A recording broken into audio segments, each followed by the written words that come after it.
টানা 40 দিন কেউ যদি তাকবীরে তাহরিমার সাথে মসজিদে সালাত আদায় করে তাহলে সে জাহান্নাম থেকে মুক্ত, মুনাফিকি থেকে মুক্ত।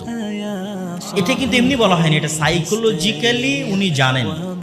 মানুষের সাইকোলজি যেহেতু আল্লাহ সবচেয়ে ভালো বুঝে, আর আল্লাহ মুহাম্মদ সাল্লাল্লাহু আলাইহি ওয়াসাল্লামকে শিক্ষা দিয়েছে সেহেতু খুব ভালো বুঝে, যে টানা 40 দিন 5 ওয়াক্ত সালাত মসজিদে জামাতে আদায় করা মানে 200টা সালাত আদায় করা। আর 200টা সালাত মানে 200টা যুদ্ধ শয়তানের বিরুদ্ধে, এবং কন্টিনিউয়াস, ধারাবাহিক, একটার পর একটা, একটার পর একটা, একটার পর একটা, একটার পর একটা 200টা।